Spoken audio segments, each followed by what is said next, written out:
जो डर गया समझो मर गया। Hallelujah, praise the Lord everybody. और फिर से एक बार आपके सामने आने के लिए मुझे बहुत आनंद हो रहा है। और आज का हमारा विषय, हमारी जो श्रृंखला चल रही है, वो जो डर गया समझो मर गया। कि आप एक दूसरे को कह सकते हैं, जो डर गया समझो मर गया।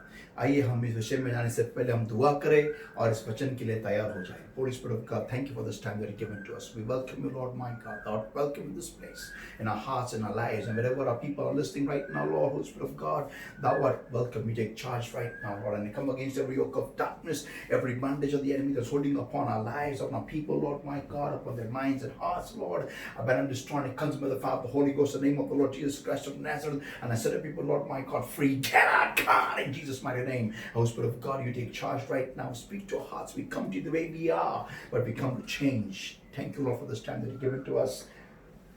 Thank you, Jesus, for this time, Lord. In Jesus' name I pray and I ask. Amen. Hallelujah, hallelujah. इस वचन में जाने से पहले आइए हम इस जो मूल वचन है उसको हम पढ़ेंगे, और वो है फिलिप्पुस की पत्री इसका 4 अध्याय और वचन 6 से आगे। Philippians chapter 4 and verse 6। Philippians 4 and verse 6। फिलिप्पुस की पत्री इसका 4 अध्याय वचन 6। Be careful for nothing, but in everything by prayer and supplication with thanksgiving let your request be known unto God. Amen, amen, amen। और एक वचन हम पढ़ने वाले हैं, और वो वचन आज के उपविषय के लिए है। हम हैं भाग 4 में, और जो डर गया समझो मर गया, इसका भाग 4 चल रहा है आज। और मेरा विषय थोड़ा सा, मैं एक गलायत तुम्हारे लिए राह देख रहा है, उसको छोड़ थोड़ा मैं अलग, थोड़ा सा आज के लिए ही सिर्फ मैं वो विषय लेना चाहता हूँ। और मेरा आज के विषय का वचन है यिर्मयाह इसका 29 वाला अध्याय, यिर्मयाह 29 और वर्स 11 और वचन 11। Jeremiah 29 and verse 11।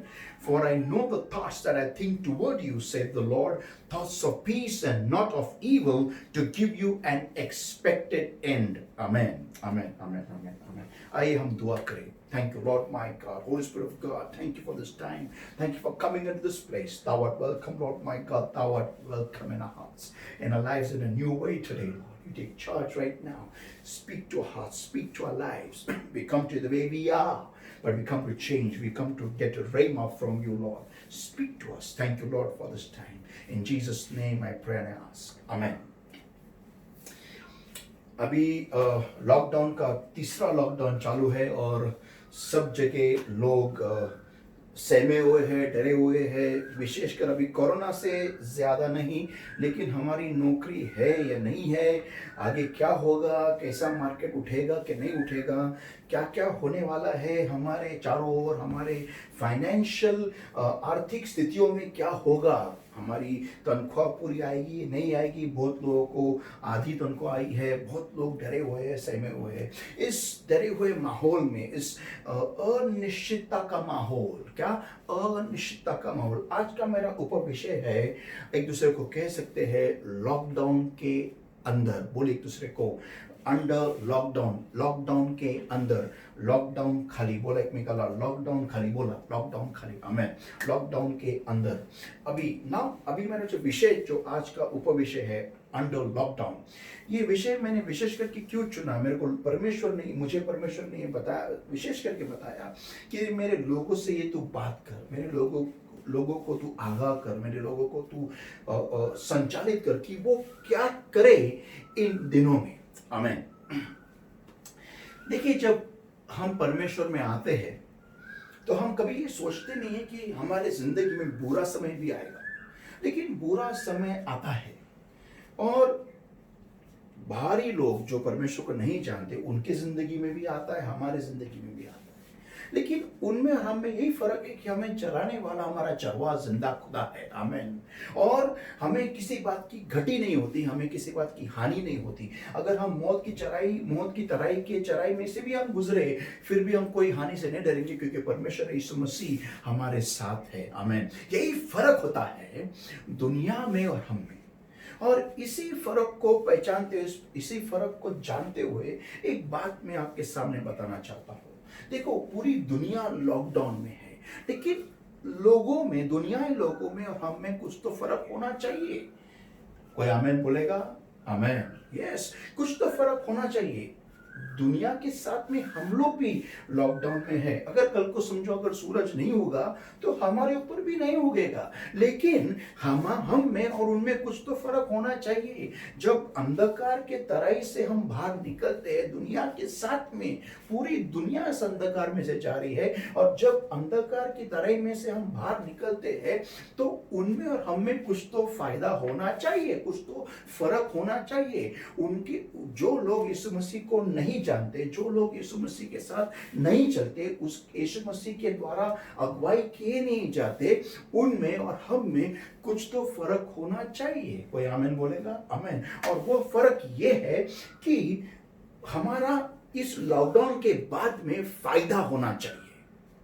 आमीन। मैं फिर से दोहरा रहा हूं, हमारा इस लॉकडाउन के बाद में फायदा होना चाहिए। आमीन। We should be in profit after lockdown.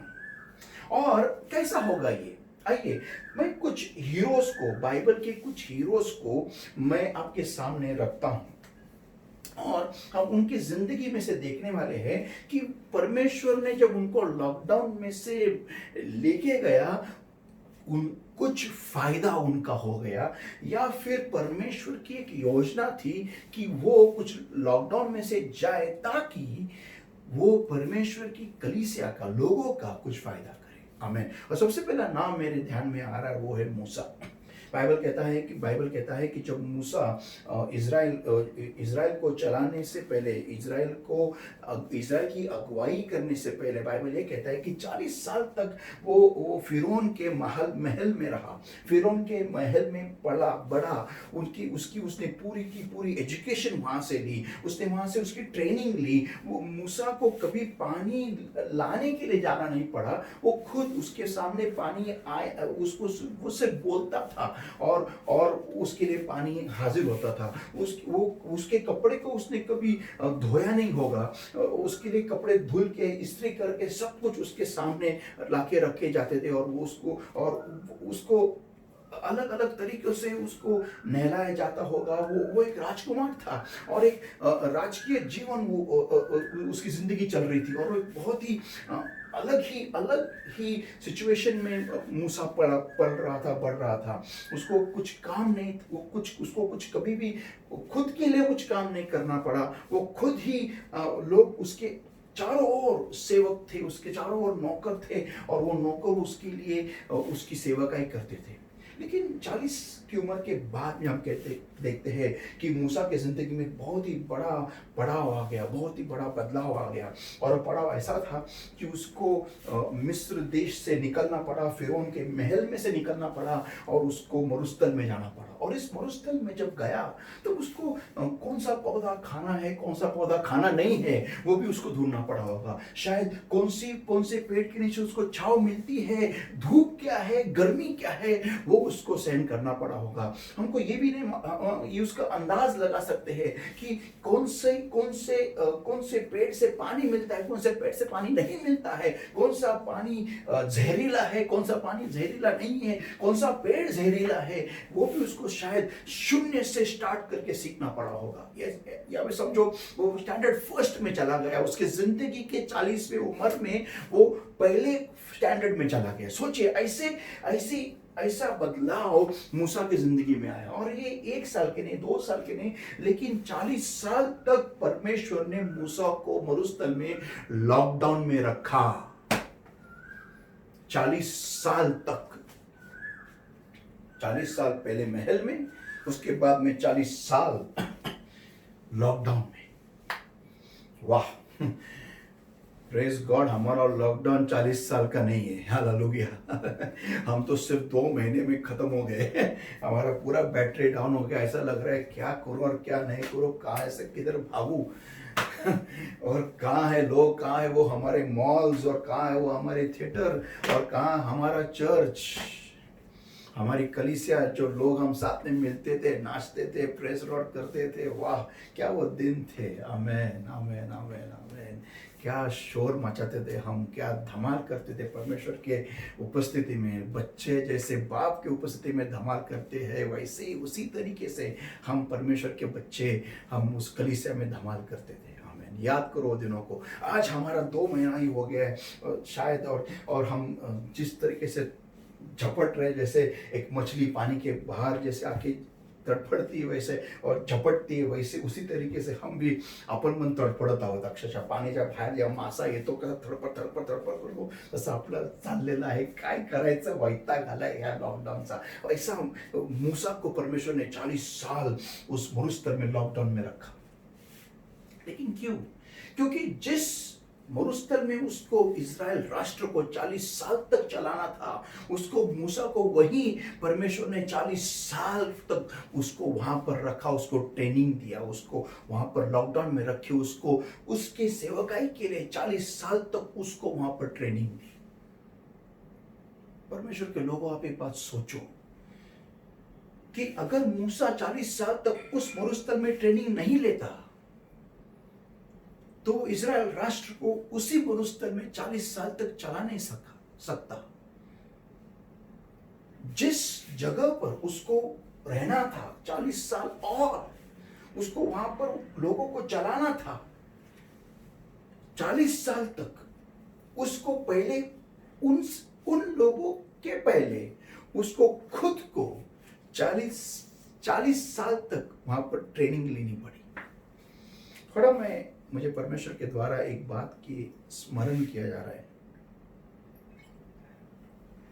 मूसा वो अकेला ऐसा इंसान है जिसने परमेश्वर की पीठ को देखा है. अकेला ऐसा इंसान है. बाइबल कहता है कि उसने परमेश्वर से आमने सामने बात की. वाह, क्या प्रिविलेज है, क्या सौभाग्य था उसका. लेकिन उसकी मिनिस्ट्री को देखो, उसकी कलीसिया को देखो. जब हम सेवक या फिर हम विश्वासी लोग जब बड़ी बड़ी बातें करते हैं कि परमेश्वर मेरे रूम में चल के आया, परमेश्वर ने मुझसे बात की, परमेश्वर मेरे सामने बैठा रहा, परमेश्वर ने मेरे साथ भोज किया, परमेश्वर ने मुझे दर्शन दिया, जब हम बड़ी बड़ी बातें करते हैं हमें लगता है कि हमारा स्टेज, हमारी मिनिस्ट्री जो रहेगी वो बहुत बड़ी रहेगी और हम बहुत बड़े स्टेज पे रहेंगे और बहुत सारे लोग हमारे द्वारा मसीह में आएंगे. लेकिन आप मूसा को जाके पूछिए कि परमेश्वर के साथ में आमने सामने बात करने के बाद मूसा की मिनिस्ट्री उस मरुस्थल में ही थी. हाँ, महान चिन्ह चमत्कार तो हुए, लेकिन वो कभी कनान नहीं जा सका, वो कभी दूध और उस शहद को नहीं देख सका जो कि उसके द्वारा उसके बाद में जो इज़राइल राष्ट्र का जो लोग है उनको मिलेगा. नहीं, उसको नहीं मिला, उसको सौभाग्य नहीं मिला. उसकी मिनिस्ट्री मरुस्थल में ही थी. तो अगली बार जब हम बड़ी बड़ी बातें करते कि परमेश्वर ने मुझे दर्शन दिया, ऐसा किया, फलाना किया, ऐसा हो गया, वैसा हो गया, ऐसा विजन आया, ऐसा सपना आया, सोचिए जरा कि शायद आपको मूसा की तरह मरुस्थल में रहना पड़ेगा. Be careful. ओके, तो मेरा विषय ये है कि परमेश्वर ने उसको लॉकडाउन में रखा और उस लॉकडाउन में परमेश्वर ने उसकी तैयारी की, आने वाली सेवकाई के लिए उसकी तैयारी की. अगला इंसान हम देखते हैं वो है यूहन्ना बपतिस्मा करने वाला. ऐसे बहुत लोग हैं बाइबल के हीरोज जिनको परमेश्वर ने लॉकडाउन में रखा, लॉकडाउन में रखे परमेश्वर ने उनकी तैयारी की. और ऐसा एक बंदा है यूहन्ना बपतिस्मा करने वाला. बाइबल ये कहता है लूका का सुसमाचार इसका पहला अध्याय और वचन 80, लूक 1 और वचन 80, and Luke chapter 1 and verse 80, and the child grew and waxed strong in spirit and was in the desert till the day of his showing unto Israel. कि बच्चा बड़ा और आत्मा में विकसित होया, आत्मा में वो बलवान हो गया और परमेश्वर उसको इज़राइल राष्ट्र के सामने दिखाने के तक वो मरुस्थलों में वहां पर बढ़ता रहा, वहां पर चलता गया, वहां पर वो बढ़ने लगा. तो परमेश्वर उसको मरुस्थलों में लेके गया ताकि वो बढ़े, इज़राइल को नहीं वो दिखे, इसलिए परमेश्वर ने उसको मरुस्थलों में लॉकडाउन में रखा. वाह, क्या परमेश्वर है हमारा. मैं अभी कुछ बात बोलने वाला हूं, ये बात ध्यान से सुनिए. हीरोज को जो दुनिया को हिलाने वाले हैं, जो बड़ा काम करने वाले हैं, जो अपने अपने जगहों में रहकर कुछ बड़ी चीज हासिल करने वाले हैं स्वर्ग के लिए, परमेश्वर उनको लॉकडाउन में रखता है। क्यों? ताकि परमेश्वर उनकी तैयारी कर सके। अभी आप बोलेंगे पास्टर अगर ऐसा है तो फिर हम पूरे मसीह लोग, तो आज पूरे मसीह लोग दुनिया के साथ में लॉकडाउन में है, तो क्या फिर परमेश्वर की योजना हर एक मसीह के लिए बहुत ही बड़ी है? जी हाँ, बहुत ही बड़ी है। अगर आप देखो, जब से 2020 शुरू हो गया है, मुझे एक वीडियो आया था कुछ दिनों पहले। वीडियो ऐसा था कि दो लड़कियां आती है और ऊपर स्वर्ग की तरफ, आकाश की तरफ देख के बोलती है, हे खुदा, इस 2020 में 2020 साल में वायरस है, इसको डिलीट कर, वापस एक बार रिलोड कर। सच्ची में जैसे 2020 शुरू हो गया ऑस्ट्रेलिया में, ऑस्ट्रेलिया के जो बुश फायर्स है वो सब जगह जंगलों में आग लग गई। उसके बाद में फिर ये कोरोना तो पहले ही आ गया था, और सब जगह बहुत सारी मौत हो रही है। 2020 ये साल, जैसे परमेश्वर ने मेरे द्वारा पहले ही बताया गया था कि 2020 साल जो है वो बहुत ही मुश्किलातों से भरा साल होने वाला है, डर का साल होने वाला है, और सब जगह बहुत सारी नैसर्गिक विपत्तियां आएगी, और जो आ रही है। मैंने उस भविष्यवाणी पे ज्यादा जोर क्यों नहीं दिया? क्योंकि मैं लोगों की तैयारी करना ज्यादा महत्वपूर्ण समझता हूं, ना कि सिर्फ भविष्यवाणियां देना। तो परमेश्वर ने पवित्र आत्मा के द्वारा मुझे इसमें अगुवाई की है कि लोगों की तैयारी कर। तो आज हम जब लॉकडाउन में है, जो हर एक मसीह इंसान आज लॉकडाउन में है, तो लॉकडाउन में रह के वो करे क्या? लॉकडाउन में परमेश्वर हमें लॉकडाउन में क्यों रख रहा है? उसके पीछे परमेश्वर की क्या योजना है? मैंने पिछले हफ्ते इस कोरोना को यीशु मसीह के नाम में उसकी सारे जो बंधन है वो तोड़ डाले, उसके खिलाफ में मैंने दुआ की। और लेकिन उस दुआ में मैंने एक बात कही, और वो बात ये थी कि परमेश्वर अगर तेरी इच्छा है, अगर ये तेरे तरफ से नहीं है, अगर तेरी इच्छा है तो तू इसको निकाल, तो ही निकाल, नहीं तो अगर तेरी इच्छा है तो तेरी इच्छा के अनुसार होने दे। आमीन। और वैसा ही हो रहा है। लॉकडाउन बढ़ते जा रहा है, कोरोना का जो इफेक्ट है, कोरोना का जो असर है वो लोगों पे होते जा रहा है, लोग मरते जा रहे हैं। और मैं तो कहता हूँ ये परमेश्वर की योजना है। क्यों? क्योंकि वो परमेश्वर ये चाहता है कि उसकी कलीसिया उसके नब को पकड़े, परमेश्वर के नब को पकड़े, परमेश्वर के हार्ट बीट को समझे, परमेश्वर के दिल के ठोकों को समझे, उस बात को समझे कि ये क्यों हो रहा है, परमेश्वर हमें क्यों बंद रख रहा है, उसके पीछे का कारण क्या है। शायद इसके बाद में और मुश्किल समय आए, कलीसिया के लिए आए, और शायद ऐसा हो, मैं नहीं जानता, शायद ऐसा हो सकता है कि इसके बाद में नौकरियों में बहुत सारे लोगों की नौकरियां तो पहले से ही जा रही है, और वैकेंसी बहुत खुलेगी, शायद बहुत जगहों पर वैकेंसी होगी। और तब जब वैकेंसी आएगी तब उनको ऐसा इंसान चाहिए होगा उस जगह में जो एक साथ में और 4 काम कर सके।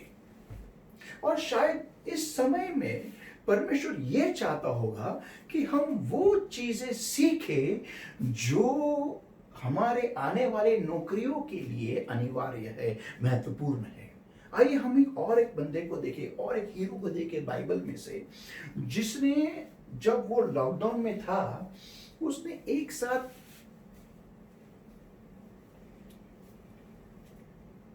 4 चीजें सीखा एक साथ, और वो है दाऊद। बहुत बढ़िया इंसान है, मैं इस दाऊद का बहुत बड़ा फैन हूं। क्यों? क्योंकि दाऊद ऐसा एक इंसान मुझे लगता है, मुझे समझ में आता है, जिसने अपने हर समय का सही इस्तेमाल किया। सिर्फ बाद में उसने वाट लगाई खुद की, वो बात छोड़ो, लेकिन उसने क्या सही किया हम देखेंगे। बाइबल ये कहता है कि जब दाऊद अपने पिता के भेड़ों को संभालता था, बाइबल ये कहता है कि एक दिन वहां पर एक भालू और एक शेर आया, तो उसने उस भालू और शेर को मार गिराया। क्यों? क्योंकि वो भालू और शेर उसके पिता के जो भेड़ उसको खाने आए थे। हम इस बात के ऊपर थोड़ा आज जरा ध्यान देंगे। इस बात से, इस फितरत से, इस कृति से मुझे ये समझ में आता है कि दाऊद जो था वो बहुत ही जिम्मेदार बच्चा था। वो कुछ बड़ा ऐसा मर्द नहीं था, लेकिन वो बच्चा था उस वक्त, और एक जिम्मेदारी, अपनी जिम्मेदारी समझने वाला बच्चा था। क्योंकि जब वो भालू फिर शेर आए तो वो कह सकता था अपने पिता से कि वो भालू और शेर आए तो उन्होंने एक 4-5 बछड़ों को, 4-5 भेड़ों को खाया, मैं क्या कर सकता हूँ। तो बाप भी उसको डांटेगा नहीं कि ठीक है बाबा, मुझे मेरे भेड़ों से ज्यादा मेरा बच्चा प्यारा है, मैं मेरे बच्चों को भेड़ों के लिए गवा नहीं सकता, तो ठीक है बाबा, खाया तो खाया। लेकिन नहीं, दाऊद ने ऐसा नहीं किया। दाऊद ने उन्हें जाने नहीं दिया। बाइबल ये कहता है दाऊद ने उस शेर को और उस भालू को मार गिराया। क्यों? क्योंकि वो उसके पिता के भेड़ों को लेके जा रहे थे। जो जिम्मेदारी उसके पिता ने उसके ऊपर डाल रखी थी, उस जिम्मेदारी को दाऊद ने 100% निभाया। ये फितरत दाऊद में थी। जब वो लॉकडाउन में था, मैं क्या कह रहा हूं, जब वो लॉकडाउन में था, आप देखिए इस बात को, जब शमूएल उसको अभिषेक करने आया तब भी दाऊद उधर नहीं था, वो अपने पिता के भेड़ों के साथ था। इसका क्या मतलब होता है कि वो अपने काम से 100% विश्वास योग्य था। अपने काम से वो 100% विश्वासु था। वो अपने काम को पूरी जिम्मेदारी से करता था, अपने आप को खुद में उस काम में लगाया रखता था। तो क्यों नहीं परमेश्वर ऐसे इंसान को राजा बनाएगा? जो भेड़ों के लिए विश्वास योग्य हो सकता है, वो इज़राइल राष्ट्र के लिए क्यों नहीं विश्वास योग्य हो सकता? आमेन। आपके बड़े बड़े मुकाम, आपके बड़े बड़े नौकरी, आपके बड़े बड़े पोजीशंस जो है, वो इन छोटी चीजों से मालूम पड़ता है कि लॉकडाउन में ये बंदा, ये मेरा बेटा, ये मेरी बेटी किन चीजों के लिए विश्वास योग्य है। सुबह कितने बजे उठते हैं? अभी नौकरी को तो जाना नहीं है, अभी तो क्या करना है सुबह उठ के 6 बजे, क्या करना है सुबह उठ के 5 बजे, क्या करना है सुबह उठ के 4 बजे। आइए हम सोते रहे। क्यों? करना क्या है? वहीं पर उधर ही उठना है। कोई किसी का घर तो बहुत ही छोटा है, तो लोग कहते होंगे करना क्या है, उधर ही उठना है, उधर ही बैठना है, ना बाहर जाना है ना कुछ करना है, तो उधर ही उठो, उधर ही बैठो, उधर सोते रहो। क्या करना है? वीडियोस देखते रहो, यूट्यूब से यहाँ से वहां घूमते रहो। और करना क्या है? पिक्चर देखो। और क्या करना है? और बाइबल पढ़ो और प्रेयर करो। और क्या करना है? लेकिन हम इस बात को भूल रहे हैं, अगर परमेश्वर की योजना हमारे लिए बड़ी है तो हमें वैसी तैयारी करना जरूरी है। आमीन। उस बड़ी तैयारी करना जरूरी है, उस बड़े मुकाम के लिए जहां पर हम जाने की इच्छा तो रखते हैं लेकिन तैयारी नहीं करते। मैं फिर से कहता हूं, हम जाने की इच्छा तो रखते हैं लेकिन तैयारी नहीं करते। तो इस बात को थोड़ा सोचिए कि परमेश्वर आपको इस लॉकडाउन में किस जिम्मेदारी से देख रहा है। क्या परमेश्वर की इच्छा है? क्या हम आज ये पूछेंगे कि परमेश्वर क्या तेरी इच्छा है? क्यों तूने हमें लॉकडाउन में रखा है? मेरे लिए क्या इच्छा है तेरी? क्या जिम्मेदारी तू मेरे ऊपर सोच रहा है कि मेरी जिम्मेदारी क्या हो? इस लॉकडाउन के समय में मैं क्या करूं? अगली बात हम देखते हैं दाऊद के बारे में कि वो वीणा बजाने में एक्सपर्ट था। वो एक कुशल प्लेयर था। वो वीणा बहुत ही बेहतरीन तरीके से बजाता था। इतना बेहतरीन था कि उसकी कला की बात राजा तक गई। लेकिन उसने कहां सीखा? भेड़ों को संभालते संभालते क्या करना है मुझे इस मरुस्थल में? दारू पीऊं, सिगरेट फूकूं, तंबाकू खाऊं, क्या करूं? उसने इससे बेहतरीन काम उसने ये समझा कि मैं वीणा सीखूं और उसको प्रैक्टिस करूं। उसकी प्रैक्टिस करते करते करते मैं मास्टरो बनूं या फिर मैं सबसे बेहतरीन बनूं। जब आपको ये समय मिल रहा है, आप क्या कर रहे हो उस समय का? जो चीजें आपको नहीं आती उसकी एक लिस्ट बनाइए और उस लिस्ट अनुसार प्रैक्टिस कीजिए, एक उस लिस्ट के अनुसार। और एक बात उसने बहुत ही बेहतरीन सीखी और वो थी गोफन चलाना।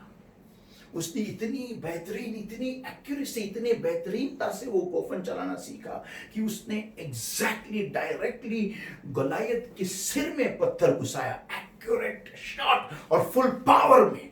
जो पावर उसने भालू को मार गिराया, जिस पावर से उसने भालू को मार गिराया, शेर को मार गिराया, इतने पावर से उसने वो पत्थर गलायत के सिर में घुसाया और गलायत उधर ही खलास हो गया। सोचिए इस बात।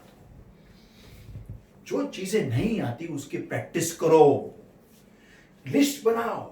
ये लॉकडाउन, अगर आप आज लॉकडाउन के अंडर हो तो इसको हल्के तरीके से मत लो। जो चीजें नहीं आती ऐसे ही आलस करते मत बैठो घर में, ऐसे ही पिक्चर देखते मत बैठो घर में। जो चीजें नहीं आती, अगर अंग्रेजी इंग्लिश नहीं आती तो प्रैक्टिस करो, अगर ठीक से कोई सब्जेक्ट नहीं आता तो प्रैक्टिस करो। क्या बनना है, क्या करना है। आपको लगता है कि आप जो काम कर रहे हो वो कितने सालों तक चलेगा।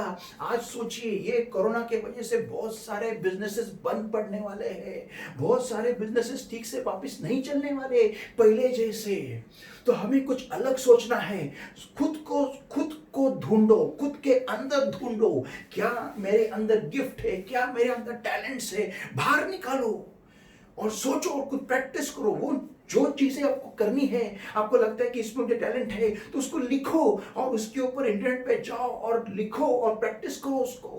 क्या मालूम, जब ये लॉकडाउन खुलेगा शायद आपके सामने ऐसा एक जॉब ऑफर रहेगा जो वो बंदा चाहता, वो कंपनी चाहती होगी कि आप वो 3-3, 4-4 काम करे और वो सारे चारों कामों की प्रैक्टिस अपने बेहतरीनता से उस लॉकडाउन के पीरियड में की और वो जॉब आपको मिलेगा और ऐसी तनख्वाह, ऐसी जगह मिलेगी, ऐसा घर मिलेगा कि आप सोच भी नहीं सकते। आमीन।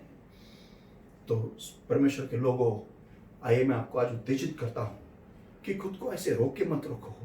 लॉकडाउन है इसलिए ऐसे पड़े मत रहो, लेकिन इस लॉकडाउन में से बेहतरीन बनकर बाहर आओ। आमीन। Let us all pray, everybody. Thank you, Lord, my God. I give you the praise, I give you the worship, I give you the glory, I give you the honor, Lord, for the Lord of faithful God, Lord, there is none like thee. Blessed Lord, my God, I pray, open up the minds and the hearts and the eyes of the people's heart, Lord, and the minds, Lord, to see what they can do today in their lives, Lord, to do the best use of this lockdown, Lord. That they will shine and they will become more sharper and more brilliant than before and come out glorious from this time of lockdown. Holy Spirit of God, I give them in your hands every yoke of darkness, every sickness, every infirmity, every disease. But I'm destroying the cousin with the Father, the Holy Ghost, in the name of the Lord Jesus Christ of Nazareth. Get out, come on, in Jesus' mighty name. And Lord, my God, I set people free in Jesus' name now.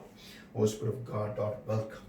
Take charge. Touch your people in a new way, Lord, and change them. And beloved Lord, my God, this moment, Lord, I come before your throne of grace and mercy for every single person that has heard today's word, O Lord, my God. And beloved Lord, my God, I bless your people with the blessings, Lord, my God, mentioned in your word for people right now, Lord. The Lord bless thee and keep thee. The Lord make his face shine upon thee and be gracious unto thee. The Lord lift up his countenance upon thee and give thee peace. And let the name of the Lord be good upon thee and upon thy children. And the Lord bless thee and thy children.